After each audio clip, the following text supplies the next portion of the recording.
Good evening, or good morning for those of you in Asia. How are you all doing? Thanks for joining this this webinar. We ran it this morning, and it was pretty successful for people, I think. If there are any problems, please let me know in the chat window. If you have any questions as we go, please add those to the question window. The series is designed to kind of get you as much information as we can about Dolby Atmos music, and we're starting with this introduction to what Dolby Atmos music is. So my name's Kerry Thomas. I'm responsible for content and studio enablement here as part of the Atmos music team, and my role is to train mixers, to help with facility installations, to basically make people as successful at creating content as they possibly can be. So I wanted to say at the outset, this is the first in a series that we're going to be having. The proposed schedule is now up on your screen, so hopefully we'll be able to get a start on where we've come from and where we are currently, and then go through some of the more in-depth subjects over the course of the next few weeks. So first off, just to get a temperature on where everybody is right now, I'm going to launch this poll, and just so I can understand the audience a little better.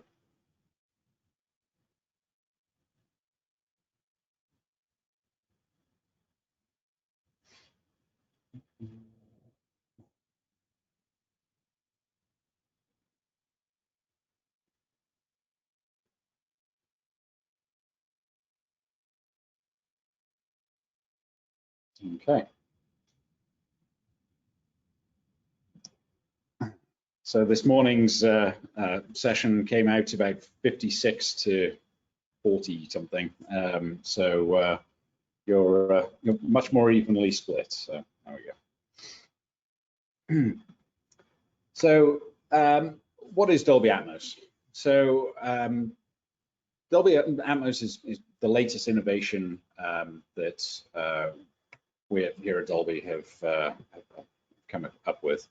So starting way back in 1966, Ray Dolby created the company as a music-driven company.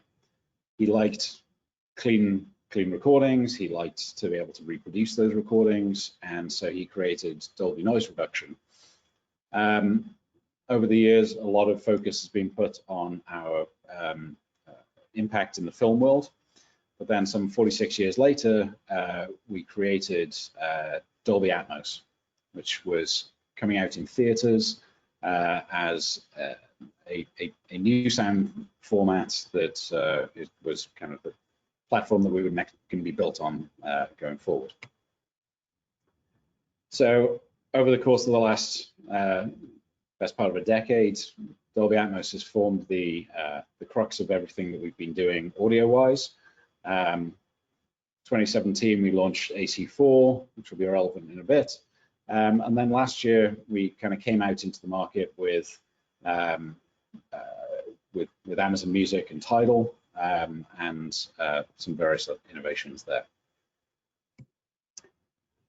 So Dolby Atmos has a wide support in the marketplace. So we've got a lot of content creators at film studios, a lot of distribution channels in a wide variety of markets around the world, and then a massive experience standpoint as well. So from soundbars and home theater AVRs right the way through to mobile devices and gaming. Dolby Atmos is prolific across all of the major media. And it's widely adopted. So we've got 1,700 plus Dolby Cinema titles, 770 plus Atmos titles for home, and pretty dominant in the Blu-ray and UHD workflow as well. So this is all to say that, actually Atmos has been here for quite some time.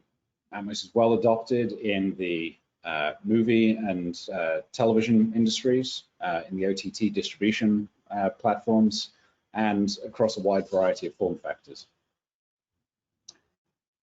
So turn our attention a little more to music. So if we get you guys to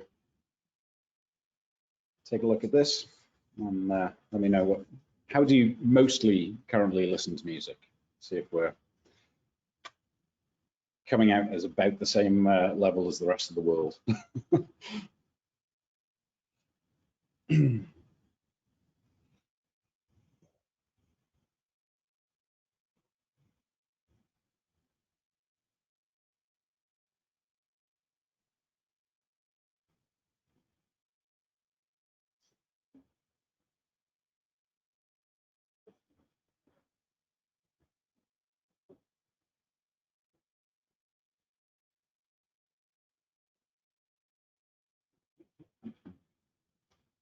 All right, we seem to have stabilized around there.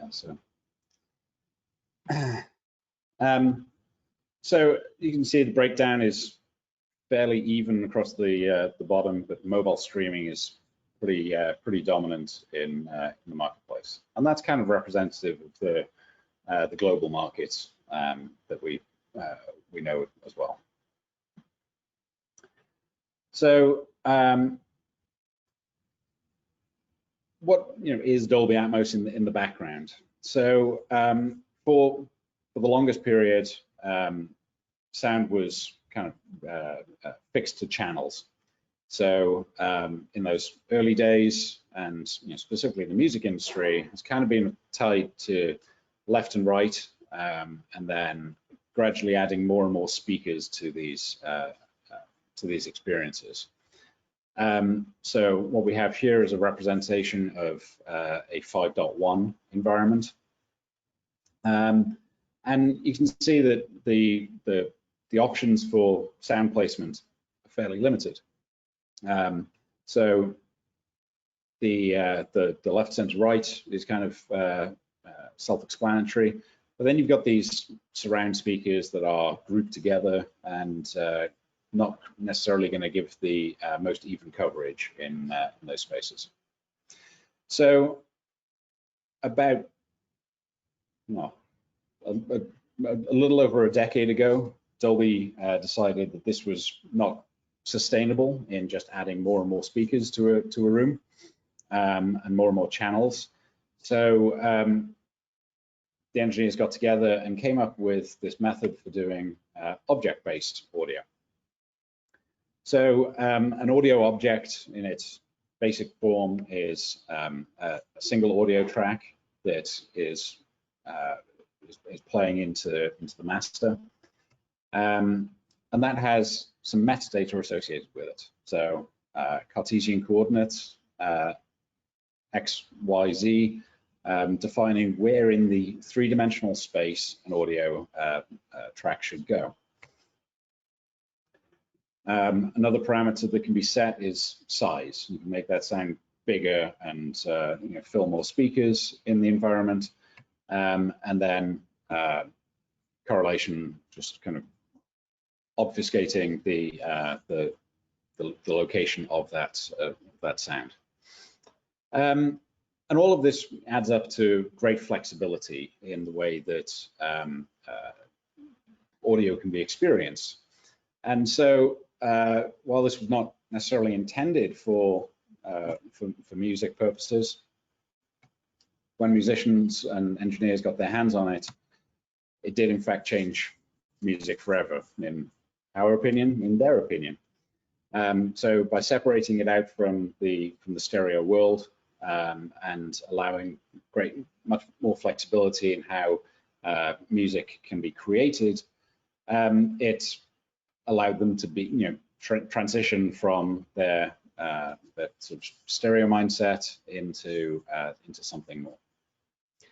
So I can talk about this, obviously, and that's somewhat interesting. But we like to have engineers and mixers tell the story as well. So this is a quote from one of our, well, he's become a very good friend, Samuel Lindley, the legendary trackster, as he's known in his creative realm, describing how when he started working in Dolby Atmos, he went from being a painter to being a sculptor, to from creating this flat image of the stereo world and allowing that to expand out into the room and really be able to explore sound from multiple angles and sculpt the soundtrack. It's not a unique description of that. Other folks describe it as a greater palette, more colors, and various other descriptions.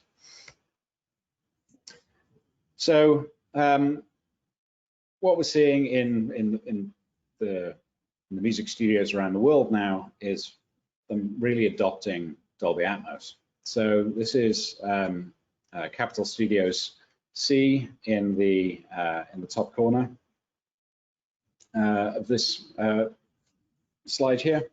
That's a 9.1.6 speaker environment, and was one of the first Dolby Atmos for music rooms in the world.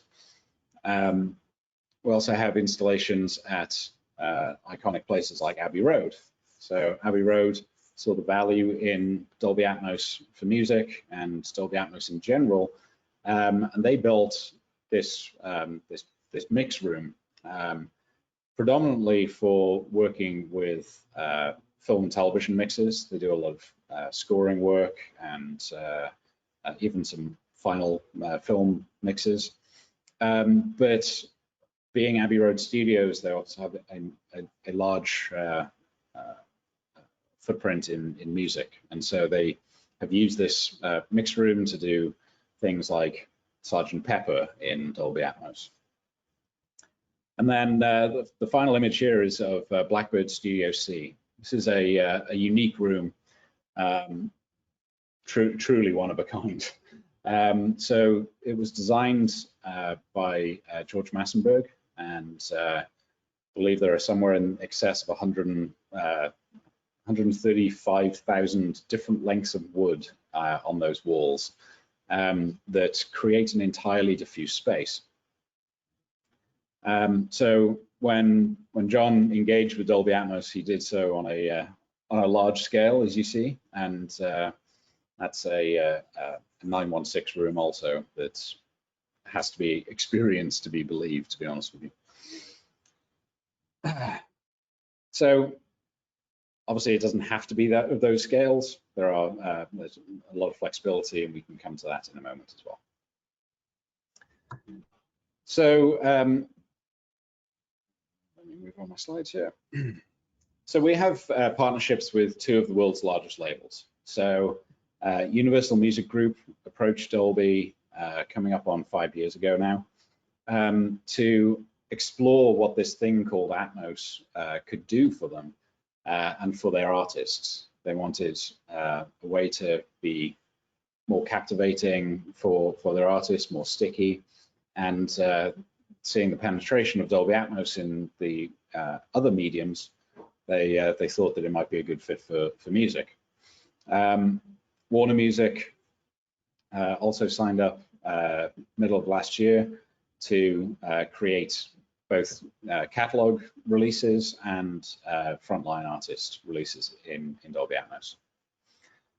But they needed somewhere to distribute. So as I mentioned earlier, we have partnerships now with Amazon Music, who launched in November of last year, and beyond that, Tidal as well.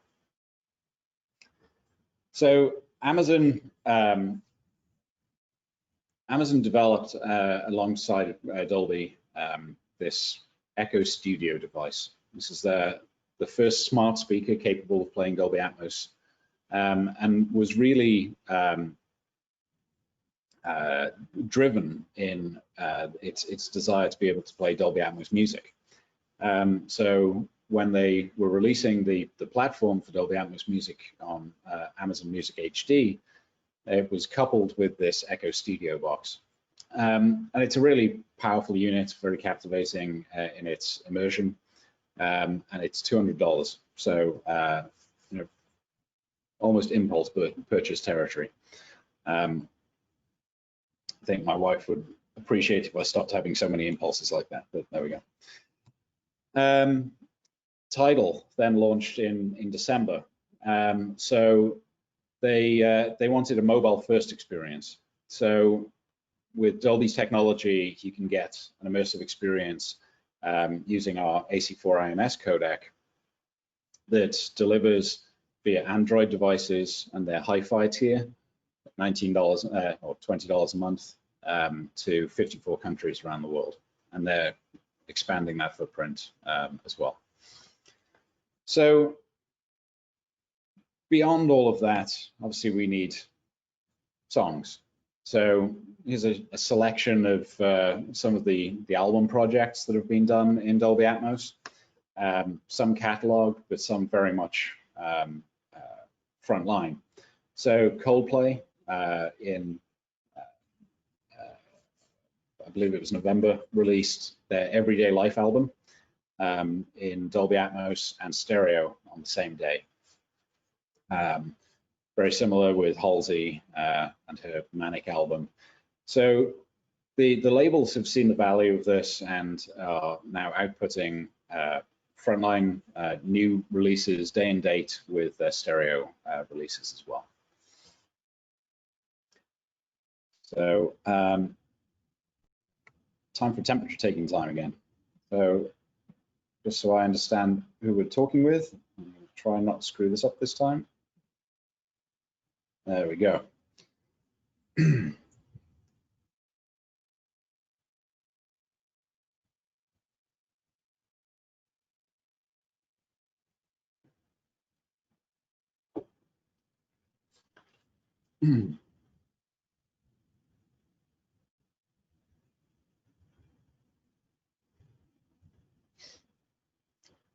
Well, that's not unexpected. So you can see, as with a lot of things in this world, Pro Tools is pretty dominant, and so that's a good sign. The good news is, therefore, that most of you have the ability to already do Dolby Atmos in some way in your workflow. So what do we need for this? So Dolby Atmos has been, I'd say, widely adopted in the industries for film and television. That's brought with it a great deal of industry support in terms of the content creation workflows and the expectations. So Avid launched Pro Tools integration with Pro Tools 12.8 HD. Steinberg launched with Nuendo a couple of years earlier than them, actually, but you know, over the course of the last few years, a lot of other platforms have been emerging with solutions for Dolby Atmos. So the idea behind Atmos is that, you know, it was solving creative problems and translation problems into the real world. So we could create this kind of mezzanine, real cool experience that was happening in the theaters and in, you know, big custom installations, but we also want to be able to deliver that same experience to the maximum capabilities in other markets as well. So deeply inset are these ideas of re-renders and fold-down controls for those channel-based components. For people like Tidal, it was really important to be able to distribute a binaural experience that was captivating to the market. So we have this control set for binaural rendering that allows you to set certain metadata parameters and give you the ability to do one mix in your speakers, and then also have a render that was capable of going out to headphones. So we saw some of the high-end systems that were in market. That's not always the right answer. So we have a solution that starts at $300 available from the Avid store, and it's designed really for kind of production workflows, hence the name Production Suite. So for writing, for producing, and initially it was designed exclusively for headphone operation. It's exactly the same feature set as the larger formats, but at a fraction of the cost and complexity for installation. We'll cover more about some of the stereo options in the next seminar next week, all being well. So clearly not relevant for a lot of you, but for about 8% of you. At NAMM this year, we launched our Dolby Atmos music panel for Logic and also for Ableton. So this music panel allows for metadata to be sent to the renderer from doors outside of the natively integrated Pro Tools and Windows. So we have versions of this that exist for AAX audio units, as well as VST. It allows for you to step sequence your panning, and something that can be synchronized to the tempo of your DAW as well. So really quickly and easily you get this ability to pan in space, and some predefined pan shapes if you wanted to move things around as well. The thing that ties all of this together is the Dolby Audio Bridge. So it's a core audio device that you can set up inside of Pro Tools or as your audio engine in Logic, Ableton, Cubase.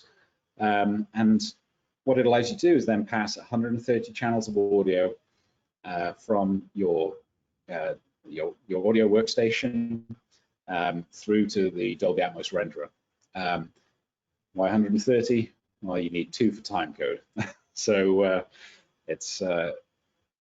it's included with the production suite. So the $299 gets you everything that you need to start creating in Dolby Atmos. If you want to take it a step further, then the Dolby Atmos mastering suite is available for Mac or PC. Various I/O options, and again, we'll cover this in more depth in upcoming seminars. But this is available via our Dolby reseller network. So information's on our website where you can get access to this. And this is the solution that is used in places like Abbey Road, Capitol, and Blackbird. And it really provides the additional stability for offloading the rendering work, the recording work, and various other benefits as well. So we're actually asking a computer system to do an awful lot when we're creating an Atmos master file. So if you think about it, all of those audio objects, you could be creating up to 128 channels of PCM at a single point.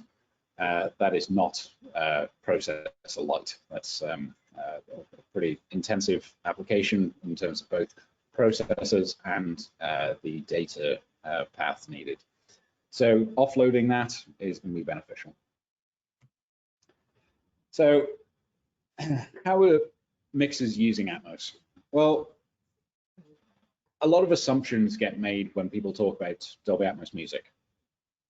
One of the first assumptions is that mixers are not going to use a lot of objects.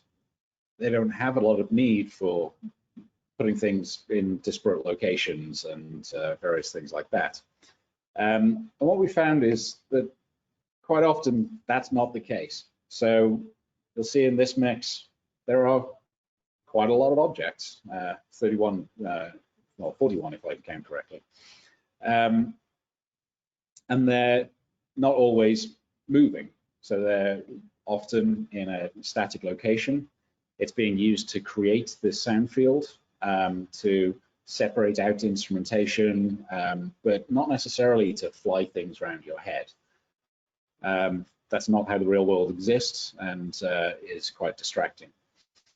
So mixers are also using this to control placement of reflections and for reverbs. So if you were to look at these objects that are going down the side of the room here, those are actually a single stereo engine that is being placed down the walls to create the feeling of a sound moving through space.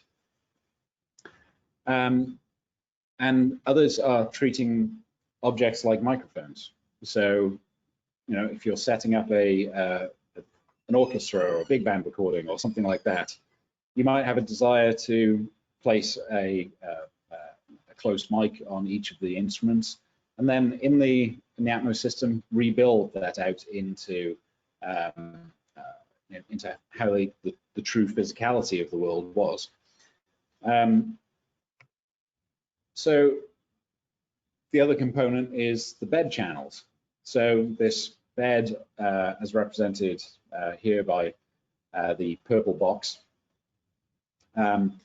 is a 7.1.2 input to the renderer, and they can only get to the channels in those locations. So there are basically, you know, well, there are at least two schools of thought about what to do with the bed. One school is put everything into the bed, because then you have this opportunity for doing things like bus compression and processing on the overall mix. So plugins like the FabFilter L2s can be used to kind of create that that master bus effect that has become so popular in pop music and rock music for that purpose as well.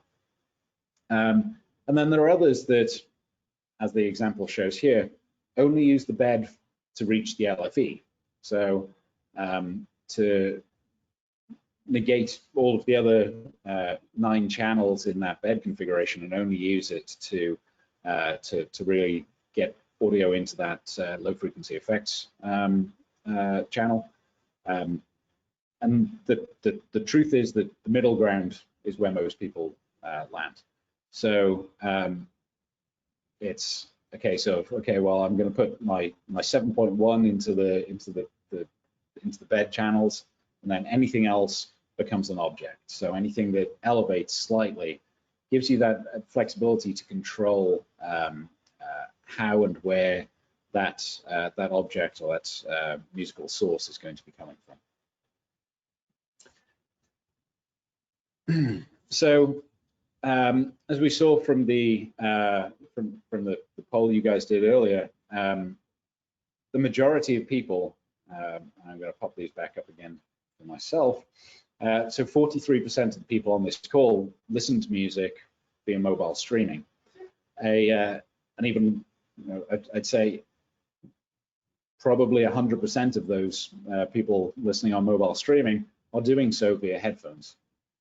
So with Dolby Atmos, you have this ability to set binaural metadata.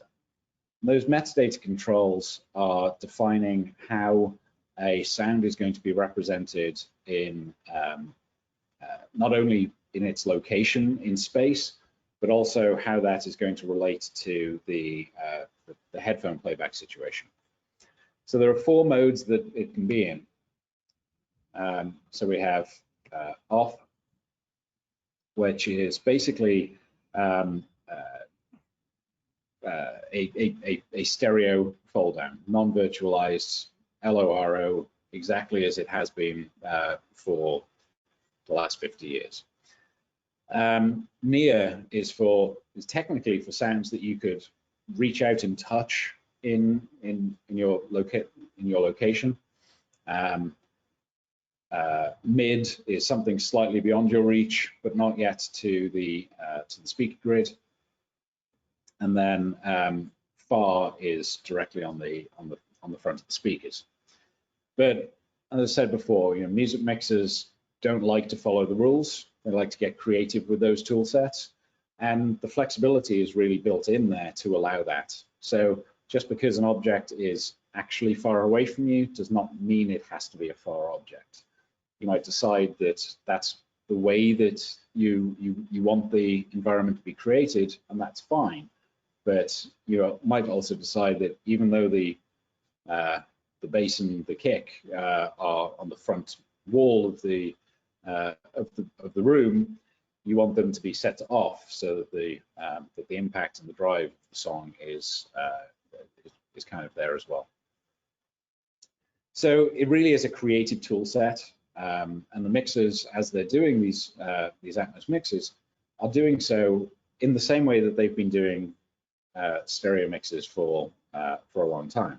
They're checking on the headphones. What is the headphone translation? Because two speakers in a room does not sound like two headphone cans.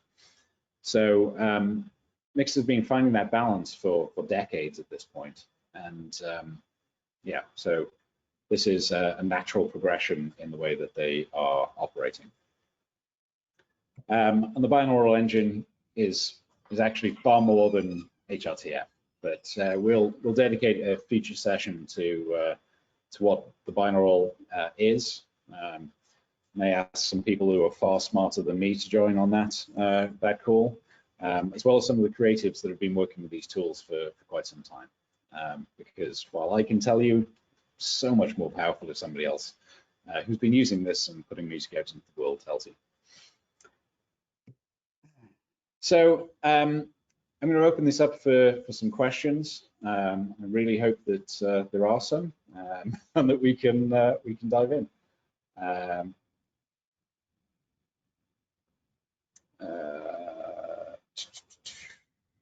Okay, so some questions that we have here. The buddy points out that there's definitely more than one sub at Blackbird C. Yes, in fact, there is. There are 6 of them. So there are four on the front wall that are doing the LFE. The 2 at the rear are largely bass management and only doing the overhead speakers for that, and mixing a little bit of the low end information back in there as well. So it's definitely got more actual speakers, but they're creating channels of the bed. So question, will the production suite be coming to Windows anytime soon? I'm not aware of any plans for it right now. So it's a question we get asked an awful lot, and I think there are some technical reasons why we've decided not to support that. Hopefully have some more information for you when we come to the studio setup portion, but it's definitely a high request, so we will note that.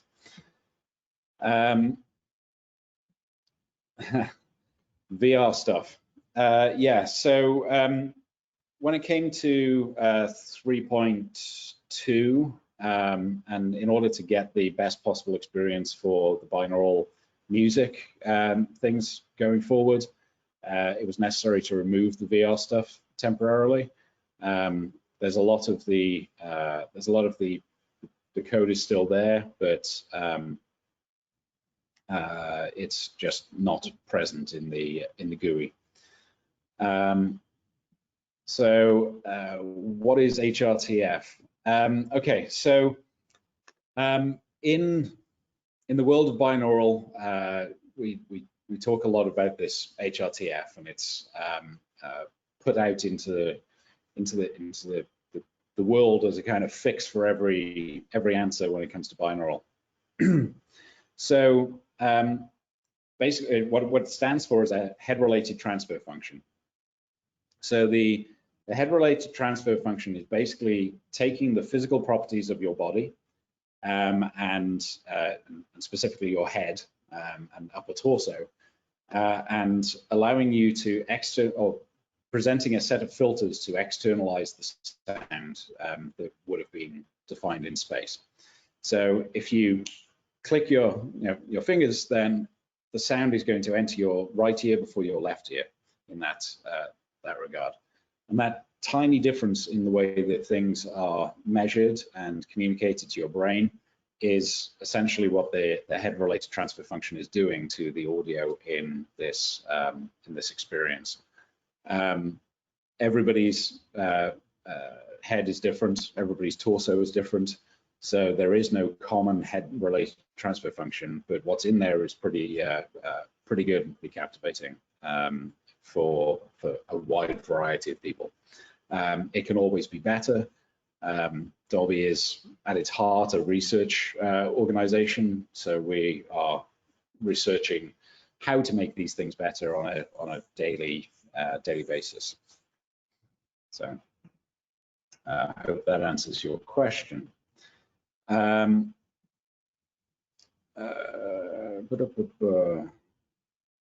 That section, how to deploy sound into space of the Dolby software. Can you elaborate on this new way of understanding what object is versus direct speaker placement? Okay, so in Dolby Atmos, we have these two concepts. The 7.1 or the 7.1.2 bed allows for placement into the traditional speaker locations. So those can only exist in those speaker locations. So they are left, right, center, LFE, left side, left rear, right rear, left top overhead, and right top overhead. And the problem that exists with certainly the surround channels in that portion is that you can't really define how those locations are going to be created for the particular space. So in a room that is 60 feet long, you might need to have 5 or 6 speakers down the wall that are all creating that side channel.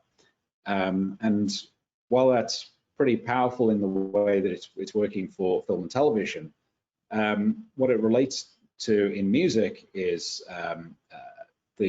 any sound source that has been placed into that speaker is then spread across the entire length of the room, which music mixers in particular are very sensitive to changes in phase and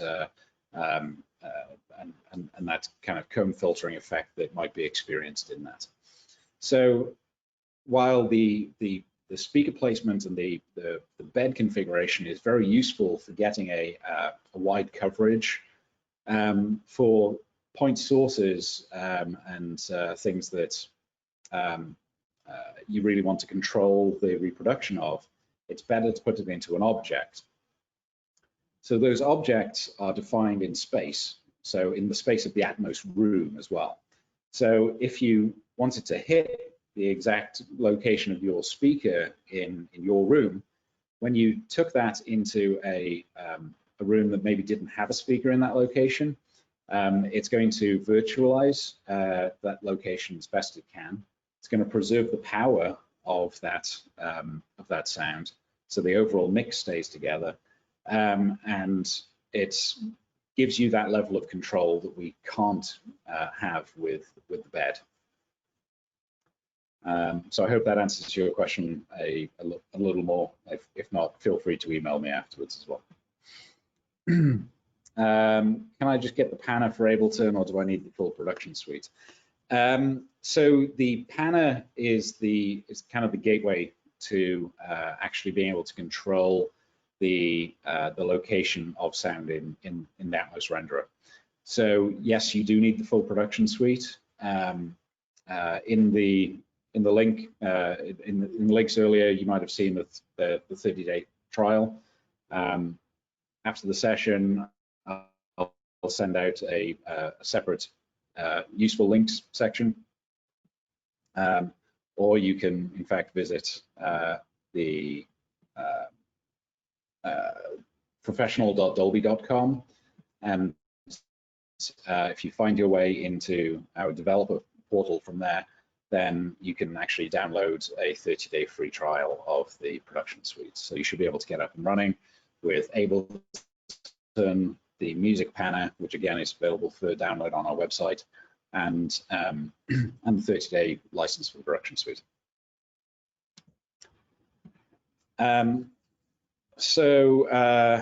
What is the minimum recommended control surface for Atmos mixing? Would the S1 be suitable?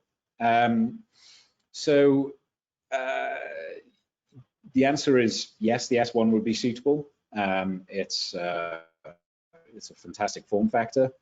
I think I might have been the only person that got really truly excited about the Android display being a possibility on the S1 last summer when they announced it, because I figured you could, hey, actually load an Atmos encoded file onto your display for the S1 and get a full consumer experience there as well.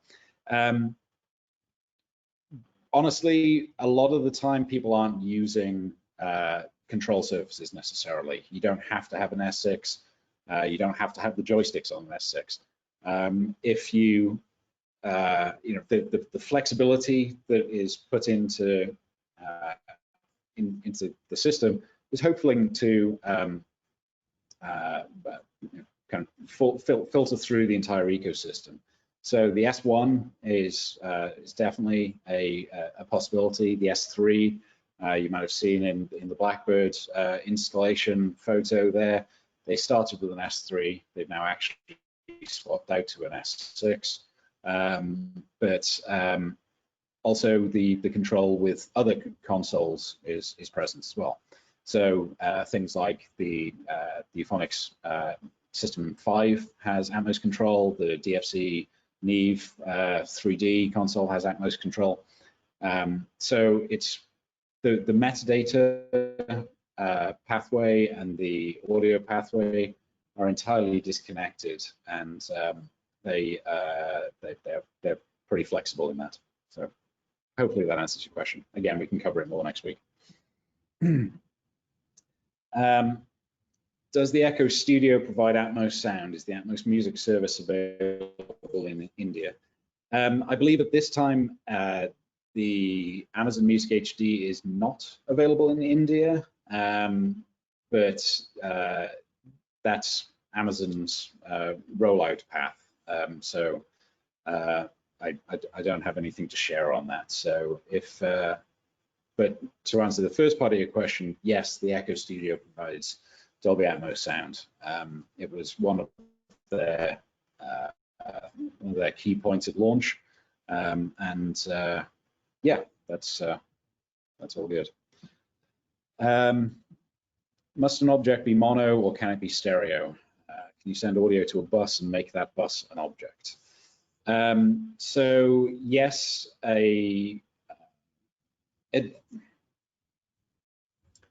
audio objects are neither mono or stereo, but the bus that is created can be stereo, or can, in fact, in Nuendo, it can be 5.0. So the renderer doesn't discern between mono and stereo. It just has audio coming in, and then the metadata is what's then going to control the experience. So in the Pro Tools world, the object metadata can be linked. It can be inversed. It can be, all of the standard things you do in a Pro Tools panner. In Logic and in Ableton with the music panner, you'll see that those two objects were moving in stereo controls. So there was one front, one back, and that was being controlled by the mirror XY parameter in the renderer. So yeah, it's a lot of flexibility. Can you explain the files that you have to output? So the files that are actually created in the Atmos renderer in the production suite and in the mastering suite are what's known as a Dolby Atmos master file set, or a DAMF for short. So those four files that make it up, the .atmos, .atmos.audio, .atmos.metadata, and .atmos.dbmd are our proprietary versions of the delivery format. The actual deliverable to the labels is what's known as an ADMB wave, and that can be exported from the file menu in Production Suite and Mastering Suite, and that would package all of that metadata, so from the three control files, into the header of a single wave file that has all of the audio channels. So that can be used for interchange between mix rooms, as well as to deliver to the encoders that are existing in the clouds. What does it take to become Atmos certified? So for music, we don't actually have a certification program. So on the useful links there, you'll find the Dolby Atmos Music Studio onboarding form. Again, I'll send out the links so they're actually clickable at another time after this call. But what we do when we're looking at music rooms is we actually start with our home studio certification program that you seem to be aware of, and we make adjustments to what the expectation is, depending on physicalities of music rooms. So in the way that the home studio certification was put together, they didn't have to have a consideration for vocal booths and control room windows and all of those sort of things that are a very real feature of music studios. So we work with the studio to understand where they can place speakers and things like that. So the idea of a certification program is, in my personal opinion, a little redundant in that way for music studios specifically, because we're already exceeding the fidelity expectations and the power expectations for those rooms. And again, we'll cover that in a little more detail next week.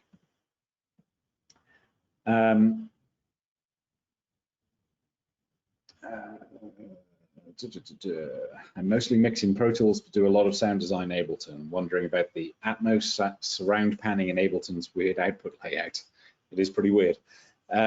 So generally speaking, with Ableton, we're working in a stereo bed most of the time. So just the left-right bed, and then anything else can be attentioned to the other channels. So with the Core Audio Bridge, you can put in the 128 channels and define which speakers those are going to go to for the first 10, and then for the objects, it's always done in pairs of objects. So 11, 12 will output from the same channel and go to the renderer.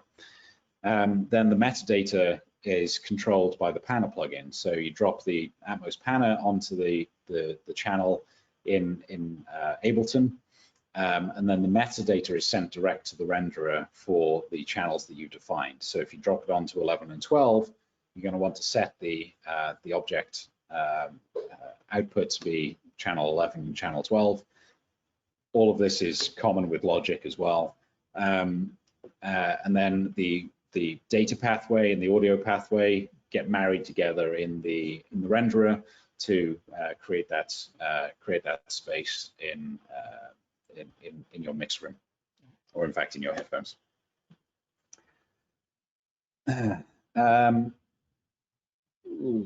When only using the bed channels for bus compression, is there less definition in the overhead channels due to 7.1.2 limits? In those, in the majority of those mixes, there is not actually anything in the .2 channels. So those mixers that are using the bed channels for that are then splitting out into objects for their overhead control. So it doesn't necessarily follow those same pathways. But we are there's a lot of exploration into what other tools and other functionality is needed for Dolby Atmos music. So continue to ask the questions, and we'll continue to hear them and try to define that. Are you anticipating that people would work natively in Atmos, or that it would be a second pass repurposing? So it's been a little, I hate to say 50-50, because it's been heavily weighted towards the people creating stereo mixes first, and then Atmos afterwards. But I think that as people get more comfortable with the tool set, and we've seen this in some circumstances, they will be happy at mixing in Atmos because they know it's going to happen eventually, even when they're making those decisions for the stereo and things like that. So it's not happening yet that we're taking one mix and translating it down to a stereo, but I can only imagine it's going to be a period of time. As we saw in the film world as well, people were very reticent to mix natively in Atmos to start with. And then as time went on, they became more comfortable with it, and it became the de facto standard. Can you integrate ambisonic tracks with Atmos or render to ambisonics? Yeah, the renderer will actually output a first order ambisonic signal. So it will do that in AmbiX format. So WYZX is the channel configuration. And is in terms of integrating, what we find is, the A format capture and then the B format translation is most often going then into further extrapolation of those signals. So folks like HarpX and Soundfield themselves have plugins that will decode into a variety of formats, starting with the basic 7.1.2. And then allowing up to 22.2, I think is the highest the HarpX was going last time I checked. When you're breaking out into those locations, it's less than about the channel-based configurations that are going on in Atmos, and more about where the objects are going to be placed. So you can decode into those 22 signals, and then take the output of those and place them into the correct locations in Atmos. And yes, that will work just fine. Have plenty of experience from that when working in VR. Similar question, what about ambisonic recordings? I hope I answered that there. How many of the 128 channels are feasible on a 2012 Mac Pro SSD with Dolby Production Suite? Really good question. I don't have a metric for it. I know that when you go to certainly when you go to 96K content creation, it starts to struggle pretty early on in the object count. So if you're sticking with 48K and only rendering to speakers or headphones and turning off re-renders, you can get 100+ channels out of it. But I don't have a definitive answer on exactly when it craps out. So it's definitely possible. Overhead panning comes to where in stereo and binaural mode. So the overhead panning is actually trying to recreate in binaural as well. So the transfer functions and the room models and things that go into it are capable of reproducing sound over your head.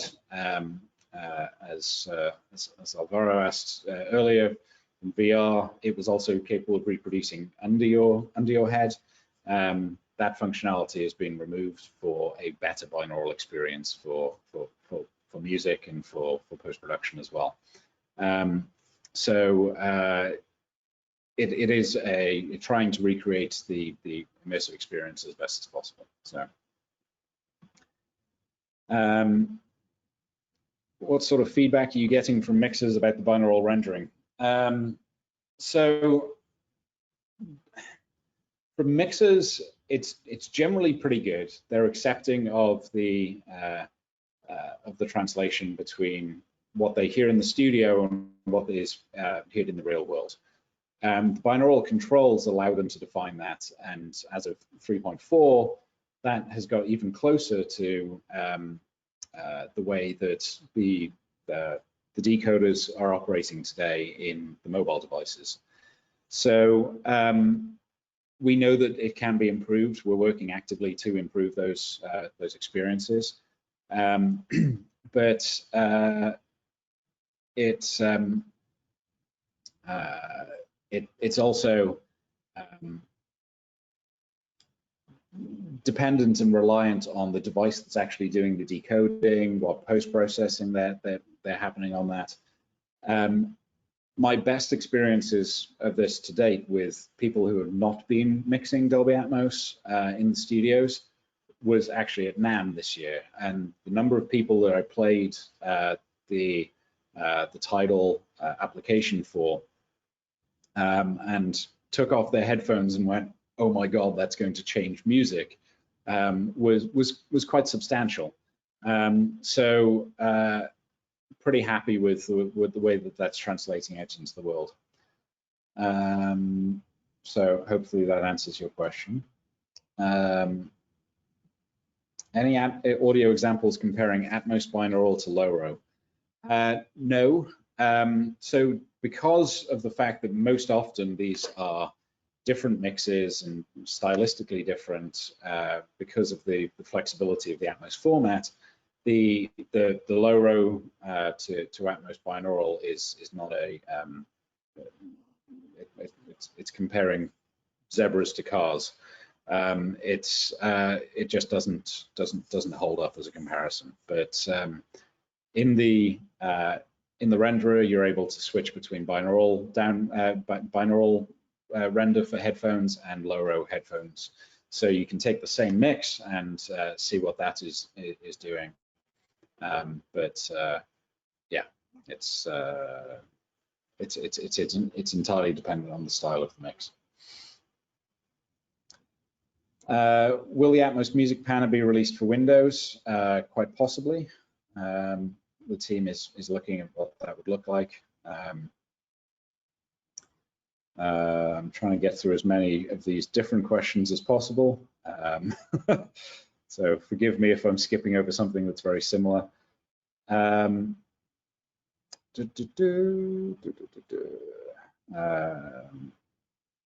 Okay.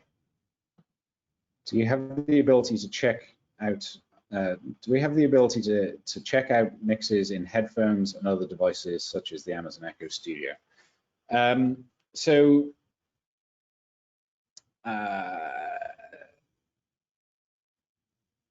as of today, yes, you can take your headphone mixes and put them into a mobile device, so like the Galaxy, the Samsung Galaxy S9, S10, and play your mix in that format.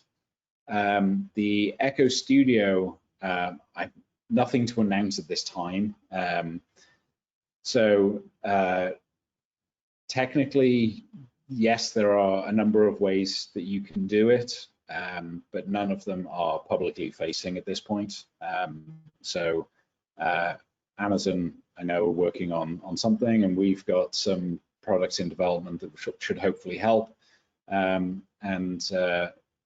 it's we're hopeful that something will happen soon, but I don't have a timeline on it for you. Dolby Atmos Production Suite, does it work with Pyramix or Magic Sequoia? Production Suite, no, because the Production Suite is exclusive to Mac, and those platforms are both PC. The Mastering Suite is able to be used to accept audio from both. There are at least 2 studios in Germany that are set up to have all of their source audio in Pyramix, and then are creating Atmos master files with their mastering suite.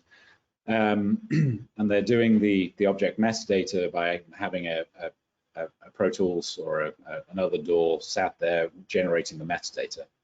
Because the flexibility that's in the Atmos system is that you don't actually have to have the audio and the metadata flowing down the same pipeline. They can be married together in the renderer, so it's pretty flexible.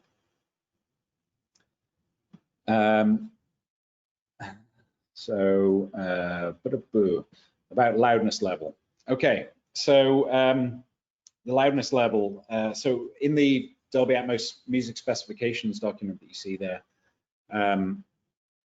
and will be in the useful links that I will send out after this webinar, you'll find a recommendation of -18 LKFS. The new version of the renderer actually can measure that in the renderer itself. So previously you'd have to send that back in as a re-render into your DAW and measure with something like NewGen, and that's no longer the case. You can now measure that in the renderer directly as you're creating your master. So the -18, when you kind of sum it all together, actually brings us into line with where the stereo services are currently streaming. So Apple Music, Amazon Music, Tidal, Spotify, and YouTube Music are all coming in with loudness measurements for stereo content around -14, -15 LKFS.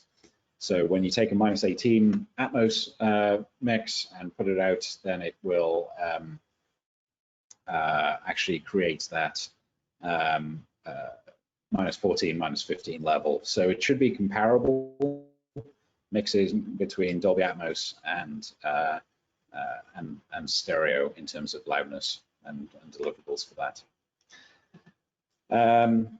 Last question, then I'm going to have to call it a day, but feel free to follow up as well afterwards. Can you use the production suite to mix binaurally on headphones in real time? Yes, absolutely. So I have a number of mixers that prior to going on lockdowns, we're actually mixing this stuff on tour buses. So they would be doing front of house in an evening, mixing their show from the previous night in Atmos on the bus on a laptop and headphones. And then when they got to a town that had a Dolby Atmos room, they'd take that mix and play it out into speakers to hear how it sounded. So I bumped into one of my mixers in Blackbird who had just finished doing just that. And the cool thing was he came up with different placements for objects than he would have done if he was just mixing that directly in the mix room, and was very happy with the way it translated. So Yeah, you definitely can do it, and it's something I expect to see an awful lot more of, certainly in the music world, is people starting their mixes on headphones and then taking them to mix rooms to be able to play this out in a real speaker environment. I said last question, but I'm actually going to take one more because I think that it's important to recognize. Is there any competitor with Dolby Atmos in the music market? There are a lot of competing technologies in any market. I think the one that is most prevalent in certainly our two streaming partners that so Tidal also support Sony's 360 reality audio platform.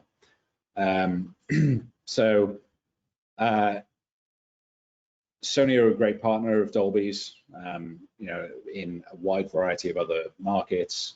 In this one, they've chosen to be a competitor for the content creation and distribution pipeline. I wish them every success in that. And similarly with our work in the film and TV markets, we've been very close with our competitors. So in the cinema world, we actually export a re-render from our, or can export a re-render for IMAX. Now IMAX would be a competitor in some names, but Dolby don't want to have this, you know, split marketplace. We're not looking to have a format war. We're looking to have interoperability between as many formats and configurations as possible. That's what the down mixes are all about. So you can control the 714 re-renders. You have an awful lot of flexibility in there, and even exporting to the ambisonic signal that I described earlier was a result of needing to operate in a marketplace that, you know, Dolby was not going to be the leader in. You know, that market being VR. You know, it's deeply ingrained in the way that the Dolby Atmos tools have been created, is this ability to kind of mix in this format with inside of your native tools, and have the flexibility to get out into other formats and understand in real time, you know, what the translation is to headphones. If I'm playing this on a system that only has 514, what does that sound like? Because we want our content creators to have the best chance of succeeding in the marketplace, and we don't do that by having a closed ecosystem. So I hope that answers your question, and if I haven't got around to your question, then feel free to chase me, as I say, but yeah, I hope that this has been useful, and I look forward to seeing you on the upcoming webinars in the coming weeks. So thank you very much.